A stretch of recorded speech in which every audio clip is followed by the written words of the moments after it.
Verdún, Academia del Cubismo, es el título de mi charla de esta tarde. Qué sorprendente coincidencia, ¿verdad, Javier? Qué sorprendente coincidencia entre los términos de la exposición que has organizado, la Gran Guerra de 1914 y la vanguardia artística de aquella gran época, como la llamó maliciosamente Karl Kraus. Sorprendente coincidencia y escabrosa, y quizás también de entrada un tanto misteriosa, aunque enseguida os va a parecer tan evidente como a Ferdinand Léger, que se lo dijo a Luis Pugón en una carta enviada desde el campo mismo de batalla el 23 de noviembre de 1916. Era sin duda algo de lo que ya habían hablado entre ellos, puesto que dice: las bromas sobre Verdún, Academia del Cubismo. Léger se las acaba de contar en otra carta a Joseph Granier, su primer cliente, así que debía encontrar esas bromas particularmente graciosas y quién sabe si además harto elocuentes. En aquel infierno de Verdún, donde a Léger le había tocado ver y escuchar cosas tremendas, aún le quedaban ganas para bromear sobre la relación entre el cubismo y la guerra. Pero ¿se trataba solo de bromas o había allí, en Verdún, visto o entrevisto Léger algo que concernía seriamente al cubismo? Que seguía teniendo el cubismo en la cabeza durante aquellos años de incesantes penalidades físicas y morales lo demuestra una carta anterior al propio Pugón desde el campo de batalla del Magne, donde le habla con enorme cariño de un camarada, el cabo Bienvenu Martin, al que dice estar iniciando en el cubismo. Yo le zarandeo un poco, le decía Léger a Pugón, yo le zarandeo un poco con mis teorías. Seguía diciendo Léger sin aclarar si dichas teorías lo eran sobre el cubismo. Y por qué no, fueran en serio o en broma, lo cierto es que Léger no quiso dejar de compartirlas con Pugón o con Cabrié, a quien seguramente le interesaría saber qué es lo que le pasaba por la cabeza a un pintor en el que había invertido audazmente su dinero. Esto le divertirá, le advirtió Léger al destinatario de sus cocasseries sobre Verdún y el cubismo. Cocasserie es una palabra que ciertamente implica divertirse, aunque no solo con algo gracioso como un chiste o un suceso ridículo, sino también con algo original o chocante. He visto cosas demasiado curiosas, cabezas humanas casi momificadas emergiendo del barro. Léger no fue muy explícito sobre esas curiosidades, a diferencia sobre todo de Barbus en Le Feu, el libro sobre la guerra de 1914 que alcanzó mayor notoriedad en Francia, tal vez por estar repleto de curiosidades inverosímiles de puro macabras. El éxito de la novela de Barbus demuestra que en la retaguardia apreciaban las cosas demasiado curiosas, esas a las que Léger se refirió con el recato habitual en los testimonios más sinceros y veraces que nos han llegado, aunque él mismo no se resistiera a contarle a Pugón, con el probable fin de hacerle más entretenido el relato de sus monótonas andanzas bélicas, lo que le habían contado unos soldados de infantería, que mientras estaban comiendo detrás de un parapeto, un obús les había enviado media cabeza humana al centro del plato. Que Léger distinguiera entre lo que había visto, una cabeza asomando en el barro, y lo que le habían contado, otra media cabeza volando hasta la sopa, es decir, que distinguiera entre los terribles estragos de la guerra y lo que más bien parece un alarde de humor negro, quelque chose de bizarre o incluso quelque chose de cocasse. Dice mucho de la verosimilitud de su testimonio, pero no demasiado sobre la naturaleza de la inesperada asociación entre el cubismo y la batalla más tremenda de aquella guerra tremenda. Casi con certeza se trató de algo chocante, aunque ni completamente en serio ni completamente en broma. Algo de la misma índole que aquellas cabezas sin cuerpo. Algo en efecto bizarre, que yo traduciría en este caso por grotesco, si no fuera además y propiamente algo caprichoso, como sugieren algunos diccionarios. Y entiéndase que caprichoso quizás en el sentido ya un poco olvidado, que la palabra tuvo originalmente y ya solo se conserva en los caprichos de Goya. A este respecto, os diré que al cabo de muchos años de aquella Primera Guerra Mundial, durante la Segunda, Ernst Jünger calificó justa y perturbadoramente de capricci las historias que le contaban sobre los horrores del frente ruso, aproximadamente de la misma clase que las que le contó Léger a Pugón. Caprichos de guerra, que es, por cierto, como habría que llamar a los desastres de Goya, presumiblemente inventados en su mayoría, tan deliberadamente truculentos como los de Barbusse. No nos engañemos con esa famosa serie de grabados. Para mí, que Goya no se proponía denunciar moralmente, como ahora se dice, denunciar la intrínseca maldad de la guerra, sino explorar algunos de sus aspectos más curiosos, demasiado curiosos. Recrear su lado físicamente macabro, con la misma desfachatez que tantísima literatura romántica, aunque he de reconocer que con refinamientos anatómicos muy superiores y solo al alcance del Marqués de Sade, su semejante, su hermano. La verosimilitud del testimonio de Goya sobre la guerra contra los franceses o contra quienes quiera que fuesen, pues hay quienes intentan disimular las exageraciones de Goya, argumentando que se trataba de los desastres genéricos de cualquier guerra en general, casi en abstracto. No hubiera resistido ni 5 minutos los criterios con que Jean Hortencrieux juzgó el valor testimonial de casi 300 libros sobre la guerra de 1914, aparecidos en lengua francesa entre 1915 y 1928. En cambio, las cartas de Léger a Pougon a Creux le habrían satisfecho. Por de pronto, y como la mayoría de los testigos fiables, Léger no parecía tan atormentado por los horrores físicos que Barbusse le vendió a la retaguardia como por las miserias morales, y coincidió con la mayoría en que su estado de ánimo habitual era el nada halagüeño que los franceses llaman cafard, y evoca no solo negros pensamientos, sino también mala suerte. Un estado que el joven artillero Paul Lantier consideraba una miseria más entre tantas miserias, y que el siempre chusco Barbusse llamaba cacafard.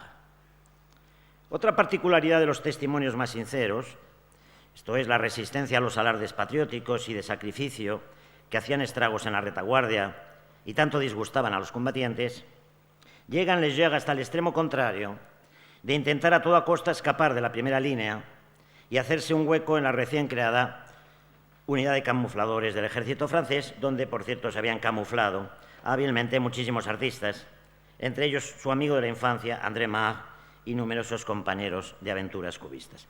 Quejándose de que la mayoría de los llamados a prestar ese servicio de camuflaje fueran artistas muy convencionales y, curiosamente, sin entrar a juzgar su idoneidad como camufladores, Léger llegó incluso a la insólita sospecha de que lo retenían en primera línea precisamente por ser un artista al margen, o como él dijo, fuera del gusto común y consagrado.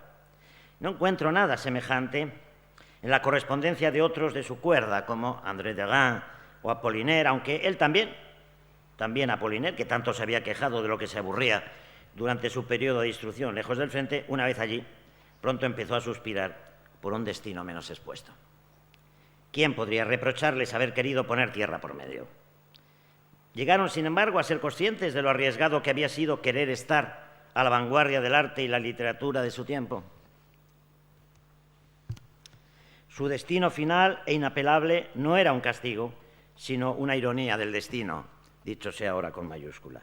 De haber muerto en el campo de batalla, alguien podría haber escrito en sus tumbas, caídos por el cubismo, o aún mejor, muertos por cubistas. Fusilados, por ejemplo. De ser cierto lo que ya se había aventurado antes de la guerra, que el cubismo era un invento muniqués, cosa de boches. En un acceso de furor casi demoníaco, Franz Jourdain lo proclamó en cuanto supo que había estallado la guerra. Al fin, dijo, al fin vamos a desembarazarnos de los cubistas. No diréis que la cosa no tiene miga. Aquella guerra se había emprendido para acabar con el cubismo. Es como si Jourdain hubiera intuido oscuramente que el cubismo tenía a su vez el proyecto de acabar con la pintura. Y a todo esto, el bueno de John Golding aún sigue diciendo, en su reputado manual sobre el cubismo, que no hay que exagerar el papel jugado por la guerra en la desintegración de dicha escuela. A mí, la verdad, no me preocupa la desintegración de la escuela cubista, sino el proyecto que estaba escrito en ella como una maldición paso a paso. Y el primer paso que hay que dar es comprender qué es lo que Léger quería decir con aquello de que Verdun era la Academia del Cubismo. No va a ser el paso más difícil, pero con él vamos a entrar en un terreno tan fangoso y tan resbaladizo como el de las trincheras de aquella enorme guerra. Verdun, Academia del Cubismo, puede entenderse de dos maneras que se desprenden de la palabra academia: institución de enseñanza del arte y conjunto definitivo de reglas para su práctica, sin las cuales malamente podría enseñarse, claro está. La primera de esas dos maneras, y tal vez la más imponente, podría formularse así: el que quiera aprender cubismo, que venga a Verdun. Y obviamente también el que quiera saber en qué consiste el cubismo, aunque no vayáis a creer que consistiera en mucho más, pues aparte del aprendizaje del dolor, que el soldado hubiera preferido ahorrarse y no le habría servido de mucho, en las guerras no se aprende realmente nada más que a preparar mejor la siguiente. Quiero decir con ello que el cubismo fue lo único, me pregunto, que el cubismo fue lo único bueno que alguien podría haber aprendido en Verdún. Pues según se mire. Quiero decir que solo en el caso de que el cubismo haya sido en efecto algo bueno. Porque vamos a ver, si convenimos con Léger en que Verdún era el lugar donde cabía aprender cubismo, y Verdún, que sepamos, fue el lugar donde con mayor violencia se desencadenaron los enormes poderes destructivos de los ejércitos en lucha, y muy en concreto de su artillería pesada, que por primera vez en la historia de la guerra desfiguró completamente el campo mismo de batalla, ¿qué podría haber ocurrido allí para poner en claro el enigma del cubismo que no fuera lo único que verdaderamente parece haber ocurrido? Una destrucción tan completa que el campo de batalla quedó reducido a una especie de tabula rasa, o por decirlo con Léger, una abstracción más pura que la propia pintura cubista.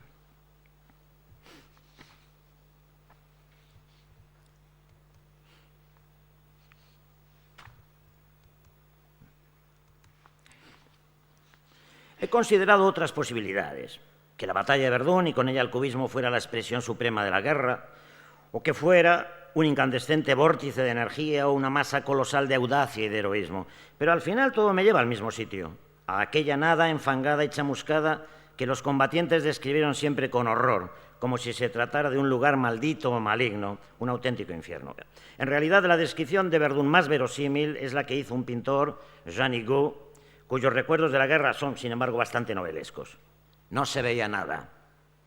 Y solo se me ocurre que porque ya no había nada que ver. Los combatientes, en efecto, procuraban no mirar por encima de los parapetos y, con excepción de los aviadores, los combatientes no tuvieron una vista panorámica del campo de batalla. Pero seguramente se hicieron una idea de la destrucción general a partir de la que alcanzaban a divisar por doquier y en cualquier circunstancia. Nada recuerda tanto una destrucción a gran escala como otra a escala más pequeña, y nada probablemente le recordaba tanto a Léger la destrucción que se había adueñado de Verdún como un cuadro cubista. Solo ese recuerdo justificaría lo que escribió el 23 de noviembre de 1916, cuando la batalla había cesado y Verdún podía contemplarse en calma. Adoro Verdún. Había empezado a tomar dibujos de lo que a sus camaradas seguramente aún les deprimía. Hay en Verdún, seguía diciendo, temas del todo inesperados y como ni que pintiparados para regocijar mi alma de cubista. Te puedes encontrar, por ejemplo, una silla clavada en lo alto de un árbol. La gente presuntamente sensata te tratará de loco si les presentas un cuadro compuesto así. Y, sin embargo, basta con copiar. Verdún autoriza todas las fantasías pictóricas. El pasaje no tiene desperdicio. Pero antes de seguir por ahí, dejadme que os declare la otra manera prometida de entender eso de que Verdún era la academia del cubismo. No tanto que fuera el lugar adecuado para comprenderlo y aprenderlo, como que allí el cubismo se mostraba reducido a reglas o fórmulas, academizado, lo que para un artista amigo de lo nuevo y enemigo de lo que la academia defendía y prolongaba, equivalía a caduco, muerto y enterrado. No son dos maneras tan diferentes, pues en ambas se habla de la destrucción de algo, sea Verdún o el cubismo. Así que se me ocurre una tercera manera intermedia de entenderlo, y es que el cubismo habría terminado, como efectivamente reconoce la mayoría de sus historiadores, en el momento mismo en que la batalla de Verdún había puesto en evidencia que solo era a su vez la viva imagen de la destrucción.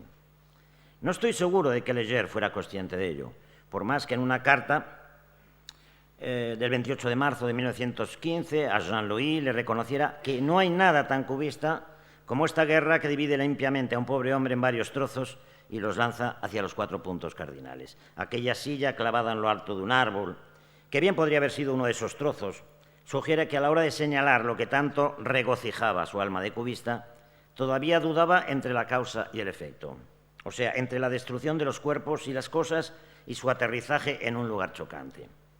Léger exageraba al decir que la gente sensata tacharía de locura un cuadro donde se viera una silla en lo alto de un árbol.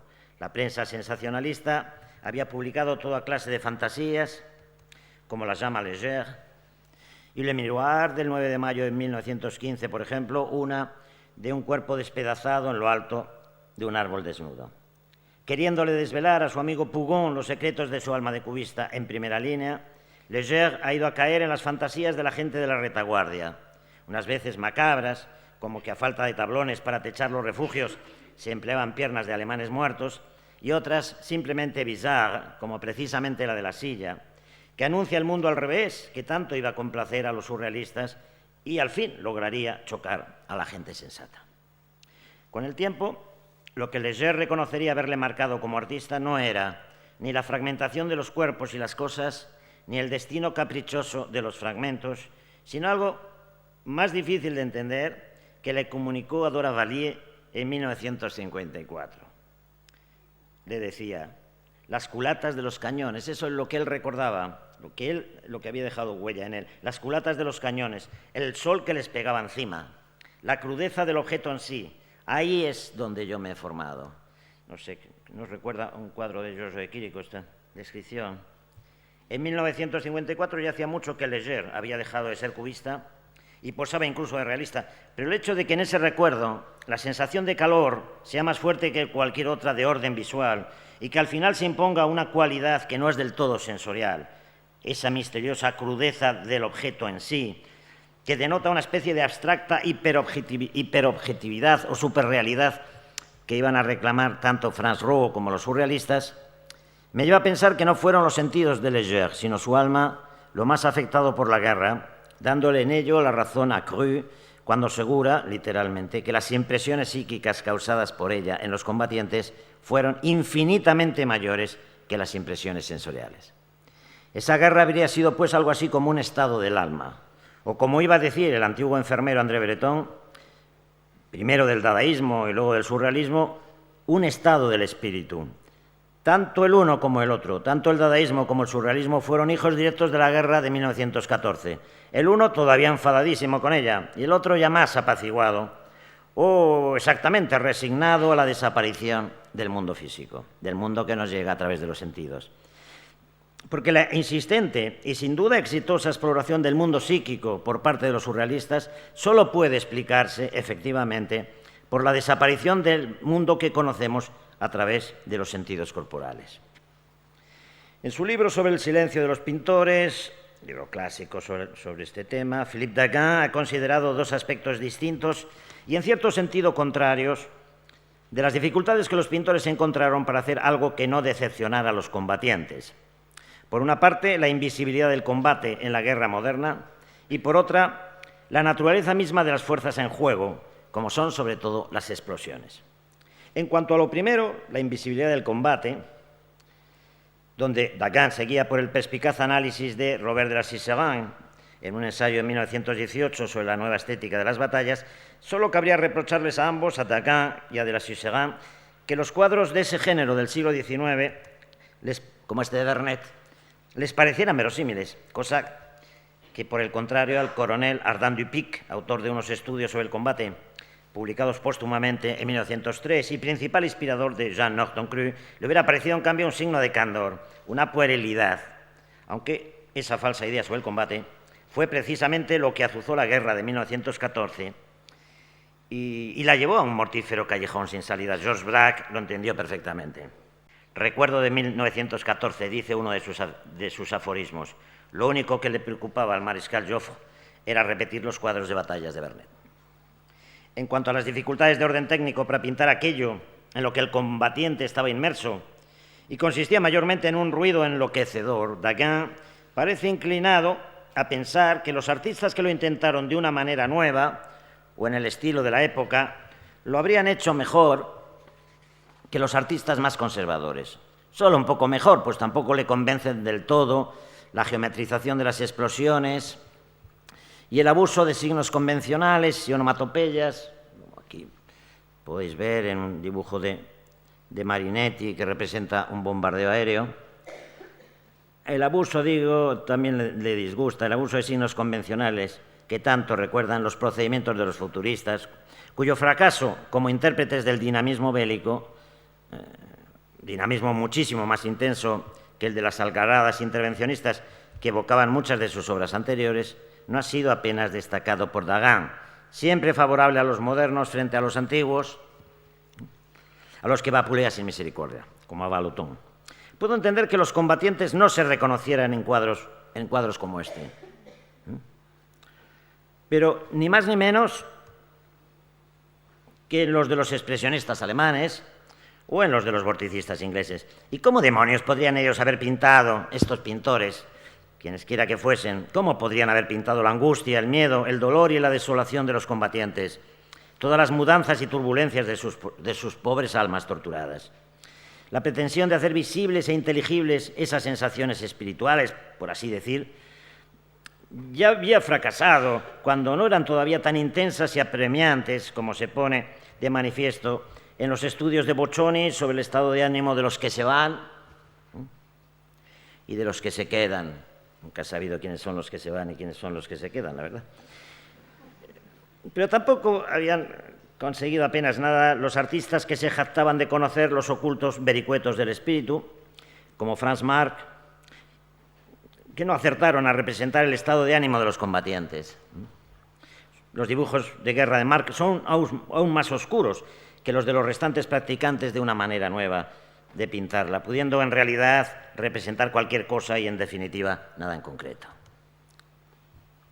Las fuerzas que la guerra desencadena, y habría que pintar en vez de sus efectos, decía Vallotton, uno de los pintores vapuleados por Daquin, no tienen forma ni mucho menos color. Pero obviamente tampoco las fuerzas que sacudían las almas de los pobres soldados. Sin dejar de reconocer con Robert de la Siserin que el combatiente de esta nueva clase de guerra de posiciones apenas alcanzaba a ver nada de ella, que vendría pues a ser la guerra de la invisibilidad, Vallotton ha ido un poco más allá y declarado lo que cualquier combatiente, y en primer lugar Jean Norton Creux, supo casi de inmediato, que la guerra, y propiamente cualquier guerra, es un fenómeno estrictamente interior. Vallotton, sin embargo, no se ha contentado con esta conclusión tan deprimente para un pintor y ha querido prevenir a quienes, a pesar de todo y contra toda razón, se empeñaran en representar la guerra, de que no podían limitarse a lo pintoresco el combate con toda su grandeza y su horror, sino que tenían que afrontar un número incalculable de episodios y personajes secundarios a la manera de un inmenso panorama o fresco decorativo como el que había proyectado Chenavard para el edificio del Senado en París. Estaban pues los combatientes, pero luego vienen, aclara pertinentemente Vallotton, pero luego vienen las víctimas y los refugiados, las viudas y los huérfanos, los que hacen negocios y los que no los hacen, y los que hacen demasiados negocios. Están los ricos y los pobres, y está el póker, las mujeres, los neutrales sospechosos, los traidores y los espías. Todo se mezcla y se codea, acaba diciendo Vallotton, en este pandemonium. Tantísimas cosas y tan entremezcladas constituyen probablemente algo más al alcance de un escritor que de un pintor, de algún nuevo Balzac que se hubiera atrevido a escribir la nueva Comédie humaine de aquellos 4 intensos años de guerra mundial. Pero el caso es que nada así se escribió en ningún sitio, ni mucho menos algo como La guerra y la paz de Tolstoy, donde tan descarnadamente quedaban ridiculizadas todas las fantasías heroicas sobre la guerra, que sin embargo aguantaron sin problemas hasta el fin de 1914. A falta de ese inmenso panorama que tendría que haber incluido, digo yo, incluido también los padecimientos específicos de las tropas coloniales, vigiladas de cerca para que no pudieran tener contacto físico con las mujeres francesas, o los casi aún más terribles de los animales de tiro, de los caballos, como Paul Léotot le recordó con insistencia al angelical Georges Duhamel. Tenemos, naturalmente, los testimonios de los combatientes, a veces estupendos, pero siempre subordinados a su fatalmente estrecho campo de visión. Lo curioso es que a menudo los lectores han querido estrecharlo todavía más, concediendo sus favores a aquellos libros donde apenas cabía otra cosa que el horror, ya fuera el hiperbólico y macabro de Le Feu de Barbuche, ya el harto más verosímil del diario de Maurice Genevoix, el preferido tanto de Creux como de los lectores actuales, aunque para nada el mío, pues lo encuentro mucho más manipulado de lo que se ha creído. Pues bien, de creer a Genevoix, los combatientes no habrían conocido otros respiros en medio de aquel horror indiscutible e indescriptible que los proporcionados por el sueño y el alcohol, sin que en ningún momento se les fuera el santo al cielo y sus almitas se regocijaran con los amaneceres y los atardeceres vistos desde las trincheras, o con la fragancia de los pinos bajo la lluvia, o con el rumor del agua sobre los guijarros de los riachuelos de la región del Meuse, de los que tantísimo habla Le Mercier, un pintor profesional, en las cartas a su madre. Desde luego, a una madre no es aconsejable contarle cosas que puedan acongojarla, pero en los libros de Paul Lantier, un artillero al que ya me he referido más arriba, uno se titula Mi pieza y el otro El cañón 1233, libros que no pecan precisamente de circunspectos y cuentan con la mayor crudeza las penalidades de los artilleros, encontramos esas reconfortantes miradas de reojo de lo que seguía alrededor de los soldados, ignorante de la guerra misma, un contraste que a menudo debió ser más deprimente que consolador. La naturaleza proporciona numerosas alegrías que se imponen a estos horrores, escribió Le Mercier, que da cuenta de ellas casi en cada una de sus cartas. De esas alegrías. De acuerdo con lo que en ellas se dice, Le Mercier habría alcanzado en las trincheras un estado de comunicación con la naturaleza que le habría permitido entrever, como él mismo dijo, la belleza y el orden eternos. Al margen de estos arrebatos místicos que debieron consolar a una madre también un poco mística, me temo, Le Mercier le ha resumido a un amigo sus sensaciones respecto a la naturaleza de un modo que habría chocado a quienes, como el propio Leger o el joven Junger, pues el viejo Junger acabaría por estar muy cerca de Le Mercier, todos esos que creyeron que la índole mecánica de aquella guerra conllevaba una nueva visión del mundo y una nueva manera de representarlo. Le decía Le Mercier a este amigo anónimo. La forma de guerra actual permite al artista comunicar perpetuamente con la naturaleza. Y a menudo alcanzaba yo tal patetismo que no podía sino manifestar mi gratitud hacia una belleza que salía triunfante de tanto horror. Y así, mientras los artistas, hasta ahí Le Mercier, y así mientras los artistas más modernos, cubistas o futuristas, sobre todo, encontraban por doquier motivos ya anticipados en sus cuadros, Le Mercier creía sentirse dentro de un paisaje de Corot o de Bruegel.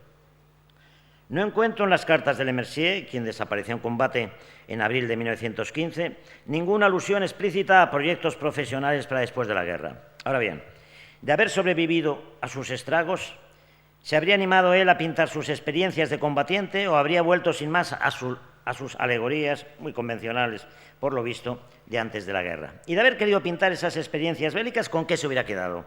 ¿Con las aterradoras o con las gozosas? Probablemente Le Mercier hubiera seguido escrutando la belleza y el orden eternos que le fueron revelados durante la guerra y que en realidad, no os lo ocultaré, ya le había tentado antes, pues su cuadro más ambicioso, titulado La contemplación, llevaba esta explicación: todo gesto humano conduce a la contemplación de las cosas eternas. Así que también él, como los cubistas o los futuristas, había tenido un atisbo de lo que iba a ser su vida en las trincheras. Una misteriosa... Los pintores que combatieron durante la guerra de 1914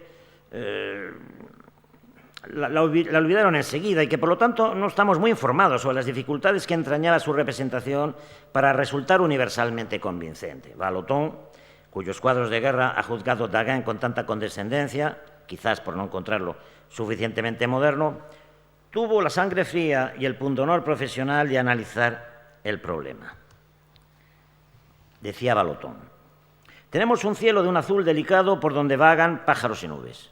Un silbido dulce como un roce lo atraviesa y en el otro extremo nos encontramos con una casa reventada y miembros esparcidos. ¿Qué haríamos? ¿Pintaríamos el cielo? No. Tal vez el montón de piedras, pero solo se trataría de una naturaleza muerta. Hasta ahí Vallotton. Entre el disparo del cañón y la ruina que instantáneamente provoca, no hay nada más que un silbido, nada que pueda verse y pintarse. Visto y no visto, solemos decir, a propósito de esta clase de acontecimientos vertiginosos, donde la verdad es que lo no visto acaba por prevalecer sobre lo visto. Vallotton. Quizás las teorías todavía embrionarias del cubismo puedan aplicarse a ello con provecho a la representación de la guerra. Apunta Vallotton sin demasiado convencimiento, como queriendo decir que tal vez se le pueda encontrar una solución meramente teórica.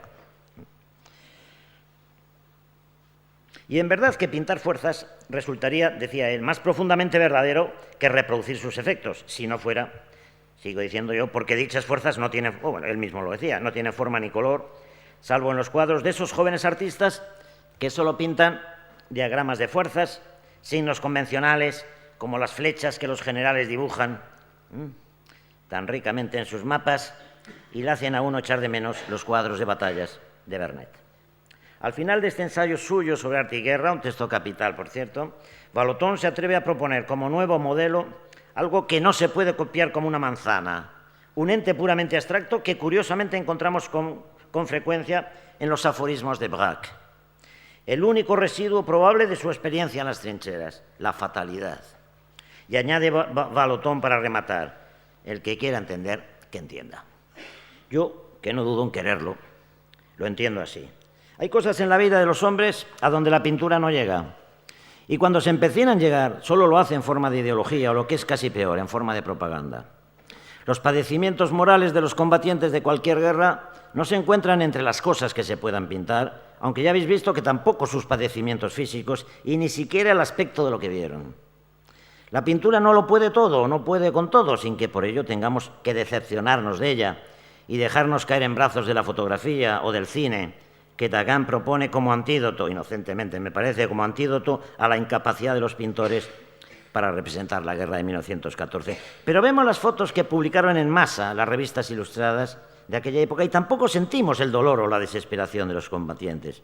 Las fotos levantan acta de lo ocurrido, lo documentan, pero son aún menos realistas o elocuentes que los cuadros. Y por si alguien se escandaliza de lo que digo, mirad este cuadro de Vallotton, que Dagan habría puesto en materia de realismo y elocuencia muy por debajo de las innumerables fotografías de los cementerios de guerra. Pero ¿no encontráis que el cuadro de Vallotton suscita con mayor intensidad la deprimente sensación de que el número de los caídos no puede calcularse, aunque también la sensación consoladora de que todas esas cruces innumerables lo son como las florecillas de un prado en primavera, una garantía de reposo y una promesa de regeneración? Y haber puesto aquí de nuevo este.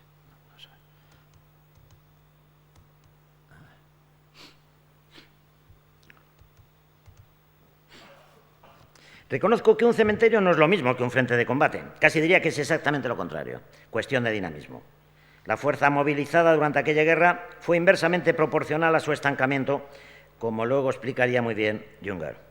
No sé qué pensarían los futuristas, que siempre confundieron fuerza y movimiento, qué pensarían de ese terrible desenlace. Estoy seguro de que ni siquiera mientras caían los mejores, Bochón y Saint-Éliard, llegaron a darse cuenta de que su culto a Dynamis, su dinamolatría, era el modo infalible de convocar a la terrible hybris. Ya os he dicho que no fueron más capaces de pintar aquella inmensa conflagración de fuerzas que los artistas más conservadores. Pero aún hay algo más, y es que no solamente no sé de ningún artista que se convirtiera al futurismo con el fin de captar y representar la naturaleza intrínseca y superiormente dinámica de la guerra, sino que Carlo Carrà, autor de algunos de los cuadros futuristas más trepidantes, así como de un libro, ridículo por cierto, titulado Guerra Pittura, donde aseguraba que la guerra es el motor del arte, empezó de pronto a verlo todo en reposo, como paralizado, y se puso a elogiar a los pintores del pasado, o sea que se hizo pasadista. Era una señal de sensatez que podemos encontrar también en muchos otros artistas modernos que volvieron de las trincheras avergonzados de las fantasías de destrucción de las vanguardias de principios de siglo, cuando, tal y como reconoció valientemente Franz Marc en uno de los aforismos que escribió en el frente, todo eran preparativos de guerra. Las cosas que se mueven, y tanto menos cuanto más se mueven, no atañen a la pintura. Es una de sus mayores limitaciones, pero también uno de sus mayores encantos. Sobre todo el encanto de la quietud, en lo que ciertamente destaca el género de pintura que prefiero, la naturaleza muerta. Vallotton no tendría por qué haberse preocupado, ni mucho menos avergonzado de que fuera eso lo que había al extremo de aquel cañonazo. Aunque la verdad es que no tuvo un pacho en pintar esta iglesia de Sonin en ruinas, donde seguramente falta el drama y faltan los actores, como Daguin le ha reprochado. Y a los combatientes, ¿qué les habría parecido a ellos este cuadro en calma? Claro que bien pensado, que podría importarnos al cabo de casi 100 años. Las guerras pasan y la pintura permanece, por ahora. A los poilus, que es como llaman a los soldados de infantería, a los peludos, no les gustan los dibujos de guerra. Les reprochan no representar la guerra tal y como es, ni al combatiente tal y como es, escribió un tal Le Rousseau en su crítica del Salón de 1918, donde se pudieron ver unos pocos cuadros de guerra pintados con la mejor intención por artistas más bien mediocres. Roland Dorgelès iría un poco más lejos al decir en una de sus novelas de guerra que los artistas no eran generalmente muy apreciados en el ejército. Pero los que venían de la retaguardia con un salvoconducto del Ministerio de la Guerra, como Valotón, o también los propios artistas combatientes. La verdad es que no sabemos con certeza lo que pensaban ellos, los combatientes, o el arte y los artistas. En enero de 1916, la revista SIC invitó a los combatientes a que opinaran acerca de la influencia que la guerra podrá ejercer sobre el arte. Así se declaraba en la revista. Pero apenas tuvo respuestas, o tal vez no fueran las que esperaba Pierre Albert Biró, su director y alucinado partidario de lo nuevo. La sección desapareció pocos meses después, sin que los lectores llegaran a saber qué es lo que se pensaba de ello en las trincheras. Paradójicamente, tampoco se sabe mucho de la repercusión que tuvo la exposición de artistas, en este caso sí, de artistas combatientes, celebrada en el Jeu de Paume entre el 22 de diciembre de 1916 y el 22 de febrero de 1917. Philippe Daguin, que se ha despachado a gusto contra los artistas recomendados por las autoridades que iban a exponer en el Museo de Luxemburgo en octubre de 1917, no puede disimular, a propósito de la exposición de los artistas combatientes, su perplejidad frente al batiburrillo de cosas fabricadas por los combatientes con los restos metálicos de la batalla que se expusieron, como os digo, en el Jeu de Paume, así como por la abundancia de dibujos humorísticos o picantes, escabrosos, un material frecuentísimo en los cuarteles y en general allí donde grandes contingentes masculinos son encerrados y eventualmente castigados, como son prisiones o internados. Los historiadores del arte no suelen ocuparse de ello, y es una pena, pues demuestra que las pulsiones artísticas de los seres humanos continúan en condiciones que pueden ser casi tan atroces como las de la guerra en las trincheras. ¿Quién podrá extrañarse de que ahí, todavía en las trincheras, sigan las bromas o la gente se ponga cachonda? Pero mucho más interesante que esos dibujillos ocasionales, donde muy a menudo la cursilería iba de la mano del erotismo, como podía verse también en los tatuajes, son todas aquellas cosas que han dejado a Daguin completamente descolocado.